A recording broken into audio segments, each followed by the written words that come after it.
this. George, how you doing today? Oh, hello. Our last video, we got cut right off, but we were at the end anyway. We So were. apologize to anybody who caught us right in the middle of a sentence, but we were just saying goodbye. Yeah, we're about to say goodbye. So listen, plans for this weekend. Where are you going to be to watch the game? The first Right here preseason at home. It's very nice. The game is going to be televised on the NFL Network.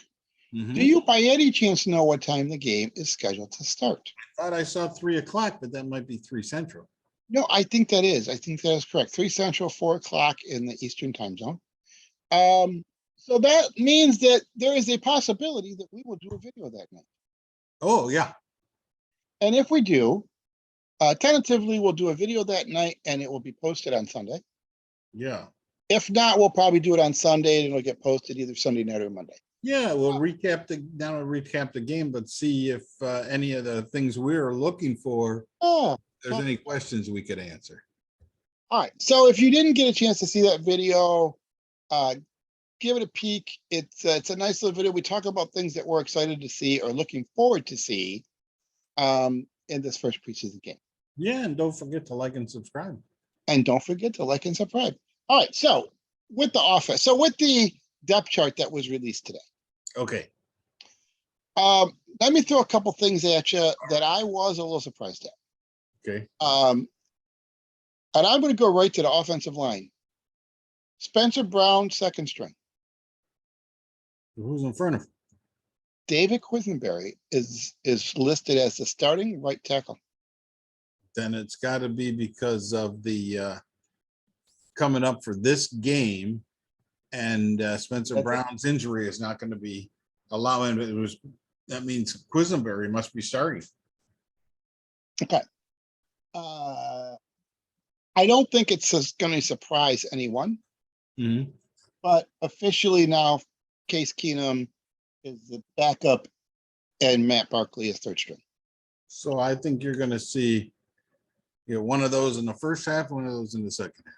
Yeah, like if you remember, Matt Barkley was the backup 2 years ago. Last year, they went out and got the kid from Chicago. What's his name? Yeah, right. Mitch Trubisky. So that was considered an upgrade. Even though they got Matt Barkley back, they still went out and got Case Keenum and they put him right in front of Barkley. So that really kind of gives you an idea of where they think of Barkley's skill set.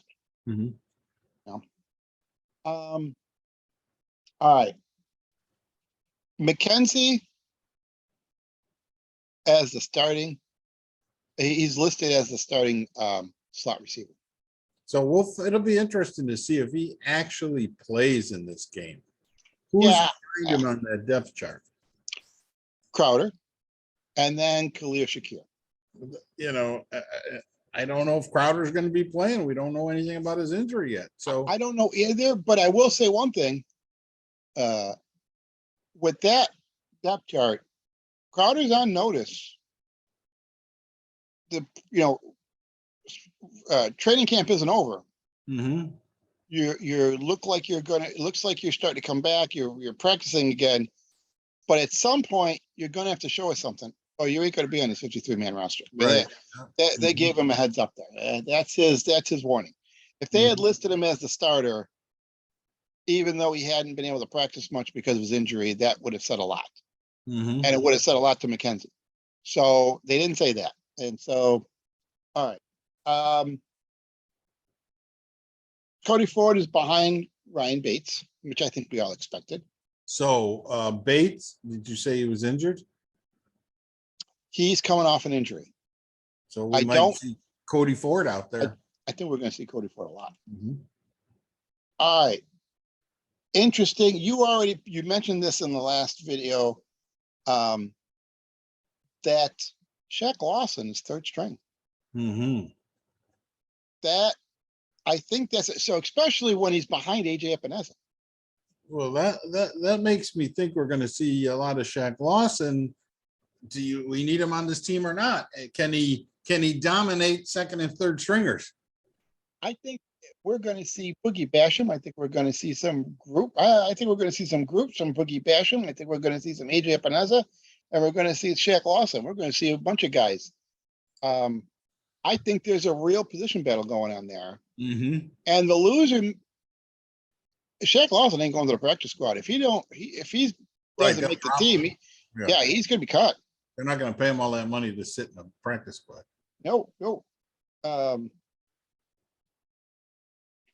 Interesting that James Cook is officially third string right now.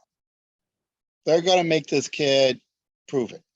They're Yeah. gonna make this kid prove it or go through the motions of proving it, and that's okay. Yeah, they're He's a not rookie. just gonna give him the backup role. You're gonna have to prove that you got something. And I think we're gonna see a lot of him. I think we're gonna see a lot of Duke Johnson. Elam on defense. Okay.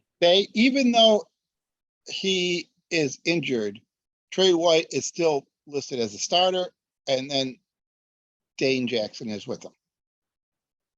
Elam is listed as his second stringer. Now that is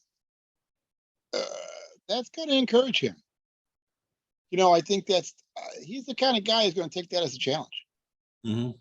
So be it. That's okay, right? That's good. You might, if when Trey White comes back, who's going to be the other cornerback? I think it's a battle between the rookie and Dane Jackson. So we might see them, Dane and Elam, both on the field. Now, I have there's some stuff on here that I want to tell you, and it may answer some questions. Listed as the punt returner, Mm-hmm. Tavon Austin, and behind him, Kalia Shakar, punt returner. Okay. Listed as the kickoff returner, Isaiah McKenzie, and behind him, Duke Johnson. And then behind him, James Cook. John, if McKenzie is going to be our slot receiver, I do not think we're going to see him as a kickoff returner. You don't think they'll have him do double duties? No. Okay. I don't. I don't think that we'll see that, because how are they going to risk him on a kickoff? You got other guys can do a kickoff. You got other guys that can kneel in the end zone. Yeah. All right. So you're not going to risk your healthy slot receiver for doing that. So just as a side note, look, we were kind of wondering, how does Tavon Austin make this team? Mm-hmm. So they got him listed as a starting punt returner right now. Mm-hmm. And that might be how starting punt as a punt returner, backup wide receiver, right? That could be a spot for him. And why do you need two different returners? Why do you need a kickoff returner and a punt returner? I don't know that you do. Yeah. I don't know that you do. A lot of teams do it, but I don't understand why. So with that said, that might be Tavon Austin's way of making the team. And if that's the case, he might be more head to head with Jay Kumaro than we realized. Right. Okay. All right. Duke Johnson definitely plays. They got him on here as special teams, and I think we're going to see him out there. He's the backup kickoff returner and the third string punt returner. I think we're going to get to see him return some punts and return some kicks. Duke Johnson. Maybe that's how they're keeping 4 running backs.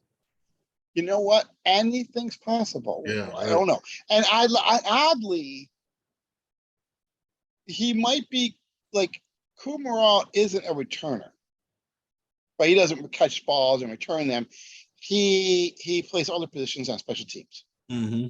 So, but if a Tavon Austin doesn't make the team, it may be so they can keep the extra running back in Duke Johnson, and he does that role. And he returns kicks. We don't know yet. That's these guys are just a bit more flexible because they can do those things. Mm-hmm. And so there may be a way to get them on the roster because of their special teams ability. So I thought you'd find that interesting. Stephon Diggs' backup is Jay Kumaro. Gabe Davis' backup is Isaiah Hodgins. Now, that is scary. if a guy who's your backup has never played in a game and the other backup for your other number one receiver is a guy that's a special teamer. And if that's your backup wide receivers, then you got a problem in your wide receiver room, which is you've been talking about for a long time. Well, it looks a bit more obvious now. Look, last year, Emmanuel Sanders would have been in one spot. Stephon Diggs was in the other. Mm-hmm. But then you had Gabe Davis, who we had a lot of faith Go in. either way. Yeah. And then Jake Kumerow was still maybe Jake was still the backup for Stephon Diggs. Mm-hmm. But then you had Gabe Davis backing up Emmanuel, but was also really Stephon Diggs backup as well.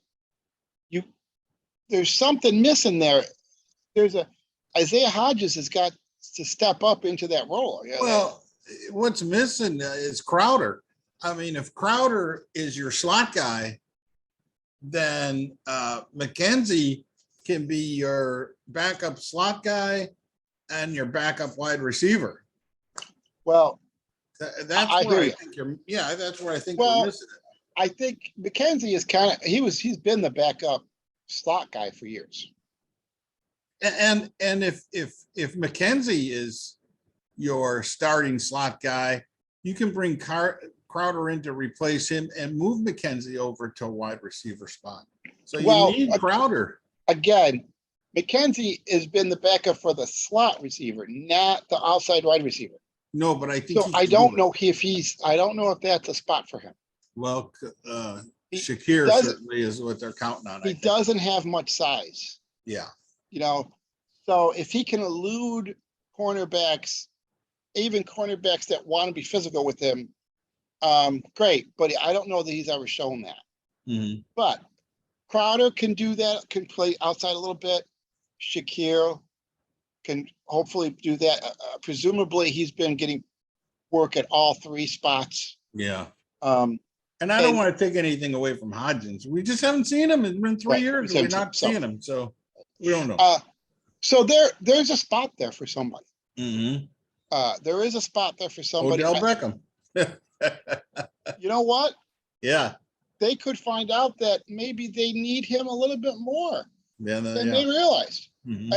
And the first 7 games are tough enough that if you have a weakness somewhere, they're going to find it. Mm-hmm. And that weakness, like Stephon Diggs can play a lot of snaps. Yeah. So can Gabe Davis, but at some point they can't play them all. Mm-hmm. So we'll see how it goes. The other thing we're going to find out, if McKenzie's the starter, we're going to find out pretty quick. Can he play a lot of snaps and game after game? Can he stay healthy through a season? Yeah, or they're going to be more counted on a run game to take some of the pressure off the wide receivers from wearing out. That could be. But there's never, since Josh, well, that's not true.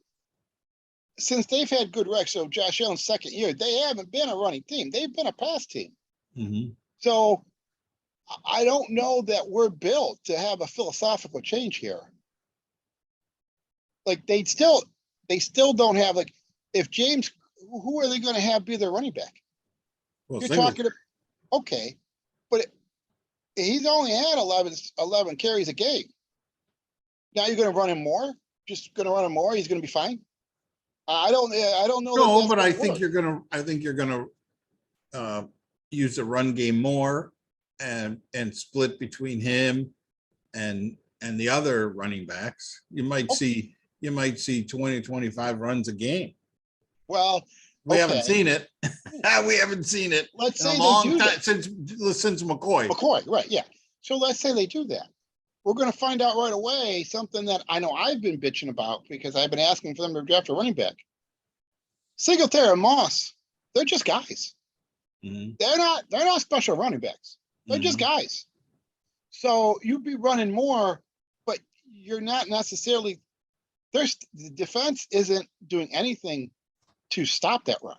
Like they're still only covering you with 6 guys in the box. I think you're right. I think it's a big problem because they brought in the line coach to help improve these guys, especially in the run game. And That's he probably- hasn't got the horses out there long enough for practice to do it. Yeah, So, that could be. yeah. I do think so. I know we talked about it once before, and I think there's a possibility that this team after their break, which is around the 7th week of the season, we could see them put more emphasis into the run game. Then, when the schedule is weaker, and they could maybe be a bit more effective with it, as opposed to in the first 7 games where it's all hands on deck because that's the strength of your schedule. You know, you got a first place division where they won the division. They got to play a first place schedule, and Mhm. they go up against the other division's first. But they got a tough schedule. So, but getting back to this, I don't. Do you have any other thing that you want to throw out there about this depth chart that you found interesting? Matt Well- Ariza is the backup punter, but I think we're going to see him a lot. Yeah, no, just really how are we going to see this offense perform? Are we going to see a lot more runs? Are they going to try and establish a run game? Are they going to work on a passing game? Do you need to work on a passing game when it's not your number one receivers and your number one quarterback? Maybe they should just try and establish a run game and work on runs, screen plays, Sure, okay, I'm with you. those types of things, and concentrate on stopping the run on the defensive side. I'm going to throw something else at you. We talked about wide receiver. Mhm. Let's go to the other side, cornerbacks. Trey White and Dane Jackson are the first string. Mhm. Kair Elam and Christian Benford are second string. Mhm. And then on third string, Jamarcus Ingram, Tim Harris. And then they got one guy on fourth string called Jordan Miller. Look, forget Elon. Let's just say he's a player. So he's going to start. Trey is out. He Right. ain't starting the season. No. So that puts Dane Jackson and Kair Elam as basically your starters. They're going to need, there's still a hole behind them. Whether Christian Benford, Jamarcus Ingram, Tim Harris, Jordan Miller, I don't know these guys, but they're going to be counting on at least one of them Mhm. to help out. I think you're going to see a whole heck of a lot of Elam to get used to an NFL game, even with their second or third stringers. It's a faster game. And the kid has been what they say, very handsy. And he was frustrating Diggs of what all the holding and stuff. And he had to put on boxing gloves so that he didn't hold Diggs. So I think we're going to see a whole heck of a lot of them during this preseason to get him ready.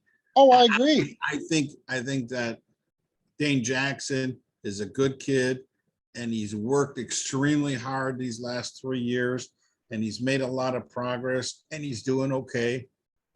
But I think the upside on Elam is just so much greater that they're not going to want to delay it. No. They're going to try and get it in place as quickly as they can. And Well, George, the And thing is, mhm. there's a spot on the 53-man roster Mhm. for one of these guys that we've never heard of. Yeah. Maybe two. Because Jackson and Elam can't play. They cornerbacks can't play every snap. They get a little banged up. They get winded. They make a tackle, get a little banged up. They have to. They can't play every game. Safeties can't walk over there and do it. You need. There's a spot. I mean, there always was a spot. You got your two starters. You got your two backups. You have to have them in your 53-man squad. My point is, somebody who would have been on the practice squad is going to be on that 53-man roster. And in these 3 preseason games, they got to figure out who. No, they were good. They drafted a second cornerback late in the draft, didn't they? Sure. Maybe that's the guy. But they got to find, or if they can't find one, They got to go get a veteran. They got to go get Mhm. someone who gets released. Right. And I think we might still see them do that. Mhm. They didn't pick up a Josh Norman this year. Right. So I think they might still do that. But in these 3 games, like you got your 2 starters and your 2 backups. Well, with Trey White out, you still need the 2 backups. They got to figure out who they are. And instead of just finding one because you drafted a rookie, you got to find Trey White is out, so you got to find 2. And Let's listen to this logic. yeah, We saw them one year pick 2 defensive ends. yeah, We saw them one year pick 2 offensive linemen. yeah. If there was a year they needed to pick 2 cornerbacks, this was it. It was this year. Yeah.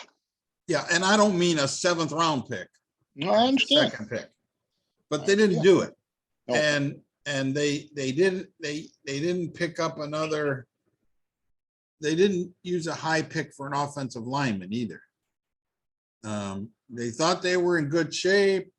They were performing well at the end of last year. They got Bates was doing good, and now they got injuries and Spencer really Brown was doing good. they don't And then have he the- got they injuries. don't have the depth.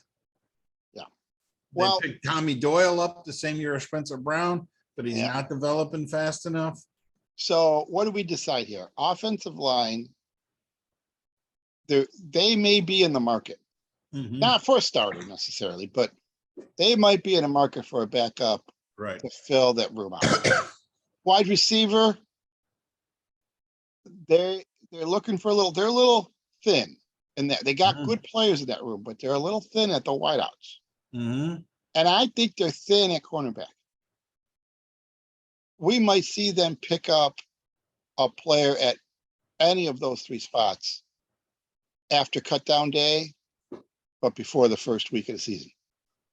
How would Just you be to, feeling right now if they would have made a deal with Devo Samuels? pretty good. Pretty good. I would be feeling pretty good too. Pretty good. I'd be feeling pretty good. Yeah, you're right. And you've been Yeah. talking about the wide receiver issue for all season since the could- draft. It kind of is what it is. Like last year, halfway through the season or 3/4 way, Trey White goes down. And they had to rely on they had Wallace. And then they had a bunch of guys who were either very low draft picks or undrafted free agents. And they found a way to get all the way to the playoffs and into that Kansas City game. They basically had it won, but they couldn't close it out. So they got pretty far with what they had. But I feel like Elam alone wasn't enough to address that cornerback spot. No. And they haven't done much to help out. Well, I shouldn't say that. I'm not sure if they've helped out the offensive line enough. Mm-hmm. And they may think they're fine in the wide receiver room, but I think they might be a little thin there. Certainly, I do like their starters, and I think they've got a nice group there, but it could be a little 17 thin. 17 games and 3 preseason is a long season before you even hit the playoffs. There is a possibility that they could be depending on Jake Kumerow to be catching Mhm. passes for this team, not in blowout games, but Mhm. in games where the final outcome is still undecided, or undetermined. So that's it. That was my thought. Well, I think we're going to see a game that's low scoring, at least from our side. Sure. I think we're going to see a game where it's running first and passing secondary. I think we're going to try and establish a run game. I think on the defensive side, they're going to try and stop the run game, and then see how good like an Elam and does on a 3rd down situation. Sure. Can he stop a guy without holding or interference, or can he keep him short of that first down? Can 3rd and 10 or 3rd and 8 type of deal? So I think we'll see a low scoring game. I think we're gonna see a lot of the punters. I More think punts you'll in the get plenty of, preseason I games think you'll than get plenty regular of chance to see, maybe even both punters out there. But we should see some good punting. That's, that's my take. That's the exciting part, gonna be the punting and All right. not the passing game. But I'll tell you what, if we see good punts, which is fine, but if we see them develop a run game and we're seeing some blocks and guys picking up 4, 5, 6 yards on first down, that'll be That'd be very exciting. fantastic. Yeah. That'd Yeah, be that'd be very fantastic. exciting. And using up the clock. And then if we got to punt it away, that's okay. Let's see Change that. field position. Let's see if we can move a ball on the ground and pick up some first down, get some time of possession. Set a and, tone. Right, set a tone and not take a sack, 3rd and 42. We've been there before. We have. All right, George. Anything right. else, Meatball George? No, I think I'm done. I'm excited about the game. Let's get this Excited for the season game. started. All right. All So right. if you like this little video, please subscribe. Let us know. Feel free to comment. Meatball George, I will see you soon. All right. Thank you. Thank you. Bye, everyone.